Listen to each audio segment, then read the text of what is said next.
I'm ordering my pad krapao in this tiny street food restaurant in Chiang Mai Old Town, and the question always comes, ทำไมพูดภาษาไทยเก่งอย่างนี้? Why is your Thai so good? So I explain myself and I say, oh, I'm Luk Khrueng. Luk Khrueng comes from Luk, child, and Khrueng, half child. And this is the word for people like me who have one Thai parent and one parent who is not from Thailand, who is a foreigner, a farang, usually a white person from the West. I've been called Luk Khrueng my whole life. Words matter, and the way we talk about ourselves and the world matters. It's really telling that we are called Luk Khrueng, half children, not mixed, not both, but incomplete by definition. And I really wonder what that does to people like me when you're always defined through your incompleteness, through fractions, always told that you're half. Like half of what exactly? Half Thai, so 50%, not enough to be fully Thai, but also never ever enough to be whatever the other half is. And I've been contemplating a lot about how it affects you as a kid, as a woman, growing up in the West. So this is what this video is about. What does it mean to be Luk Khrueng? I am as Luk Khrueng as it gets, right? Like my mom is from Chiang Mai in the north of Thailand, and my dad is German. I was born in Germany. I grew up in Germany. I went to school there, to university. That makes my brain so incredibly German. I think like a German. I am quite direct. I'm very analytical, structured. I got my shit together. That is the very German side of me coming out. My parents would take me to Thailand every year or so to go visit my family over there, my auntie and my cousins. And from day one, I could really tell that I wasn't like other Thai kids. I was always treated differently from early age on. I was always complimented on how I look. Oh, soy narak mak. People would stop and compliment me and tell me how beautiful I am and that I should go become a movie star, a TV personality. And this wasn't just my family being kind, by the way. That really was a pattern that I've noticed everywhere I went to Thailand with my family. So Luk Khrueng have dominated the Thai entertainment industry since I would say the 90s already. They are the faces on the big billboards, the leads in the soap operas, the famous singers and actresses. And they look a little bit like me, a little bit Thai, a little bit not. And that is not an accident. I mean, Thailand has had a very complicated relationship with lighter skin for a long time.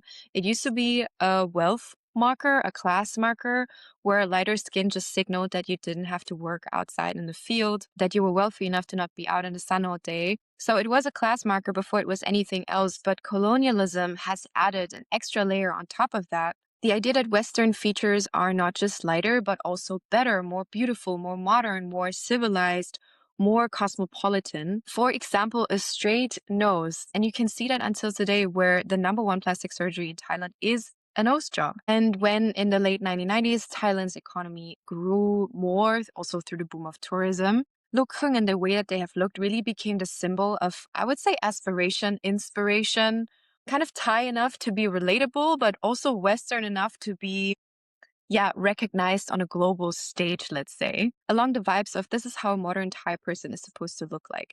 And I felt that as a kid as well, feeling like I've been put on a pedestal, constantly being inquired about where I'm from and where my dad is from, being complimented on my appearance, which of course always feels nice. I mean, who doesn't love getting compliments? But at some point it also gets a little bit old because you notice that people are not really interested or are not really daring to ask beyond your appearance, beyond your perceived beauty. They don't ask about your desires, your goals, your whatever, because they see how you look and immediately connect that with this is going to open you all the doors if you wanted it to. And in my teens, I think that started to bother me a little bit because I was like, okay, but what about like my personality? You don't care? Okay, but like my goals and my dreams and everything. You just care about how I look? That sounds so superficial to me. And then came an extra layer, which is just the other side of the same coin, I guess. I was maybe like 12, 13. It was hot outside. We were in Thailand. And I was wearing a tank top with like really thin straps, you know. One of my cousins looked at me and she was like, what are you wearing? You need to change. You look like a slut. And I was like, okay. No one has ever called me that. No one has ever connected the way that I dress to my sexuality, to my sensuality, to my womanhood. It was this first experience. And I think she was really just trying to protect me from being looked at, from standing out, from I don't know. But how it landed for me was your body is a problem. It's drawing attention that I cannot control. And I need to manage it. I need to manage my body. So these two sides, being put on a pedestal, but then also being policed, being admired, but then sexualized and controlled, that whole thing didn't leave me for a long time. And it started to fester. It started to fester in a way that by my late teens, by my early 20s, I had this wall between me and Thailand, me and my ancestral roots, me and Thai society that was beyond the physical distance that I felt to Thailand. I mean, the physical distance was just a fact. Like, I would only see my family if we were going to visit them every few years. But this gap inside, this distance between me and Thailand, this came a little bit later through those moments, like my cousin, through the way I watched the women in my family sacrifice so much, doing so much for the family, working constantly without any recognition, without any appreciation, without any gratitude, being the backbone, the matriarch of the household, but not once being the most important person in the room. And I guess my very white and Western German thinking analytical brain was like, this is backwards. This is exactly what the feminism that I have learned over here in Germany is pushing against. What I didn't realize back then is how close my inner colonizer was with my white as feminism. Because the patriarchal structures that keep women small in Thailand, that keep them silent, that keep them krueng, they're the same structures that still exist in Germany, maybe not on that scale anymore, but they're there. The bones are there. And also, these structures have colonial fingerprints all over them. So the West and Germany was not the antidote to Thailand. It wasn't the alternative that was liberated, that was freer, that was more feminist. It is actually part of this architecture where colonialism and patriarchy are just working with each other to keep especially women of color suppressed. So that's why I felt this distance and this wall between me and Thailand. And I didn't visit for 7 years. I talked about Thailand very negatively. I remember my best friend going to Thailand on holidays with her then boyfriend. And she was like, what places should we go visit? What things should we do? And I could only say negative things because I was just like, I don't dig this country. I think this country has so many different problems, and I could never, ever imagine living there. This distance and this rejection that I felt towards Thailand was not just the land itself, but also the part of me that is Thai. And then things started to change. In my mid 20s, I was in a corporate career that looked right, felt kind of hollow. Things fell apart. COVID came. I really craved to be more connected to my body, to my cycle. So I stopped taking hormone birth control. I started tracking my symptoms. I started paying attention to the 4 phases of my menstrual cycle, really listening to my body. And it told me very clearly something deeper is going on that I hadn't unpacked yet. And I created a whole different YouTube video on this and how the menstrual cycle became basically the beginning for everything for me in connection to my ancestral roots and my creativity and living the life that I am now living. So I'll link it here for you. And the body always knows. The body will eventually interrupt a life that your intuition already told you is not for you.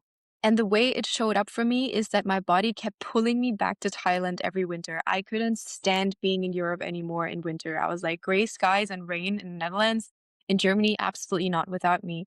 So I just escaped winter after winter. And at first it felt like I was just visiting. I told myself, yeah, of course, I want the warmth. I want, who doesn't want to stay in Thailand over winter? Like, it's great over there, great food, great people, great climate. But the way my body just exhaled as soon as I touched Thai earth, from the smells, the food, the jungle, it wasn't just nostalgia, No, it was really this like frequency almost that I felt my body, my soul vibrating with. I just couldn't explain that back then because the visits still felt like I was a tourist who maybe can speak Thai, who understands the culture a little bit more. I was present, but didn't really feel like I belonged. And I really, at some point, wanted to belong. I was like, I want to be recognized as Thai. I am Thai also, am I not? I wanted to go deeper, but I also didn't know how. My own family, to be honest, couldn't really be this bridge because there was a language barrier. There's a lot of history. There's a lot of expectation unspoken. that made me a little bit like hesitant to ask, hey, is this okay? How do we do this? How does this even work? So this is where it gets a little bit complicated. And what changed things for me was Marie. She is my Thai massage teacher that I met in Pai a few years ago. And she didn't just give me the technique of how to massage the sin and the lines and things that I still use in my own bodywork today, but she translated Thai culture to me in a way that my Western brain could understand. She taught me a lot through not just the Thai massage training itself, where you learn about Thai massage philosophy, about traditional Thai medicine, this beautiful ancient medicine system that has existed for thousands and thousands of years that we rarely talk about, that we don't know anything about in the West. It was also through the stories she told me of her lineage, of her personal life, that made me feel like I could finally find a door to walk through to connect with Thai culture. She didn't have to simplify it for me. She didn't have to strip it off its depth. On a soul level, I understood so many things without her even saying it. And I remember her saying when I was like, I think it was day 2 of the massage training, where I was like practicing what she just had taught me. And she was just like, yeah, it's in your blood. And that moment and that recognition has left such a deep, loving fingerprint on me that I cannot even put into words today. So I'm getting emotional about this. So Vari has really changed my life and the way that I relate to Thai culture, to me being Thai. So Vari, if you're watching this, I'm so grateful for you and thank you so much. I love you. And then beyond Vari, what shifted things most for me was also just being in the land, just walking with my bare feet through the jungle, bathing in the rivers, driving my scooter around in the mountains of Pai. With that, I could connect to the land of Thailand in a way that I could never connect with Germany or the Netherlands or all the places that I've lived in the world. The trees don't speak my language there, but the jungle of northern Thailand definitely does. I could feel that this land is mine. And when I say mine, I don't mean mine to possess. I mean mine to care for. Mine to care for in reverence and protectiveness. And I want to say something that I feel like doesn't get talked about enough in conversations about mixed identity, especially about being krueng. Being mixed race, being krueng is not just a wound. Of course, there is so much about it. All these identity questions, this split between this Eastern body, Western mind, not knowing where you belong, feeling like you're being put on a pedestal and you're being policed, which is both dehumanizing and harmful. This feeling of never being good enough for either culture. You're either too Thai to be German or too German to be Thai, but you're definitely never fully enough Thai because maybe you can't read, maybe you can't write the language, maybe you just don't look Thai enough to be seen as Thai. I don't know. There's just so much sadness and grief and pain and longing to belong to somewhere. And all of that is so real. And that's why I think this Wasian meetup in New York a couple of weeks ago was such a cultural moment where thousands of mixed Asian people showed up to meet up, complete strangers, different backgrounds, different countries, different combinations, but they all recognized each other immediately. They felt like siblings immediately because this identity exists. It is real, it is specific, and in that moment, it is shared. And that is so freaking big because maybe you grew up as the only mixed Asian in your entire school. Meeting with people who are like you, who look like you, that shit is life-changing. That makes you feel so much less alone. That makes you feel so seen and so understood in your identity, in your journey, in yourself. That's why community is so important, and I created the Krueng Sisterhood WhatsApp group for that. So if you're not in it and you're a woman, a womb holder who is mixed Thai, please come join us. I'll pop it in the show notes. So yes, there is a lot of trauma, but there's also so many gifts in being Krueng. You are so complex yourself. You can hold a complex world. You think in multiple languages. Maybe you can't speak them all, but you certainly feel them. You understand different cultures. You can read one room in Chiang Mai and you can read one room in LA or in Berlin. You know what it feels to be seen as beautiful, to be invisible, to be the only one who is different. You know what it's like to be too much and not enough at the same time.